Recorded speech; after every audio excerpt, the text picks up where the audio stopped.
All right, so this video is going to talk more about the RJ communications loop for the VIGILANT system. My colleague went over this during the installation, but there's a few things that we just want to talk about in a little more detail.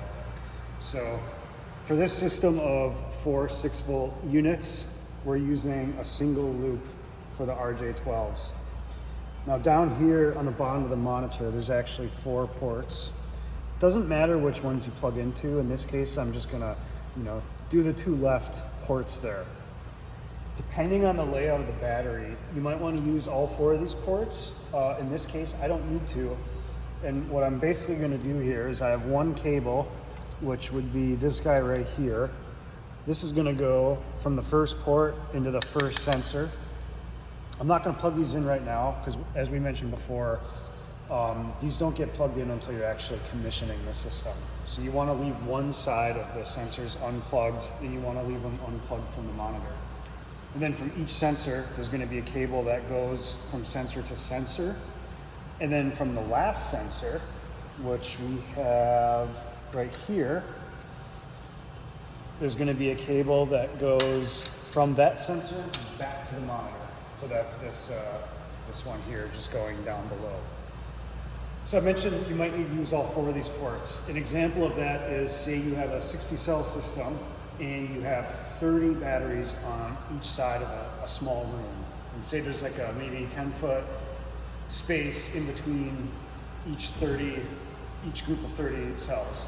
In that case, 2 of these cables would run and loop one half of the string, and then 2 of them would loop the other half. And the reason for that is because these supply voltage to the sensors, and we want to minimize voltage drop as much as we can. A single comms loop from the monitor to the sensors has a 50-foot limitation on length.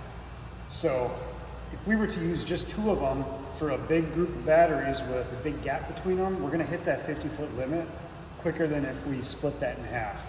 So in this case, or in that case, with 2 loops, each one of those loops independently has a 50-foot limit. Another thing about the limitation is that helps determine how close this monitor is to your battery bank.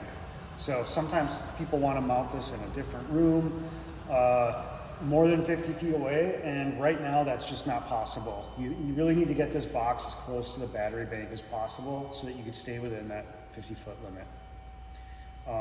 Final note on this is that because these cables do power the sensors, it's important to remember that the sensors don't actually draw power from the battery they're connected to independently.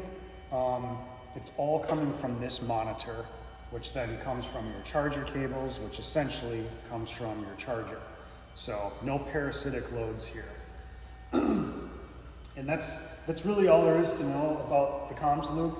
Our support literature goes into that, and if you have a unique setup, that's certainly something that Eagle Eye will probably talk to you about, and you'll be prepared to do. So that's a wrap on the sensor comms loop.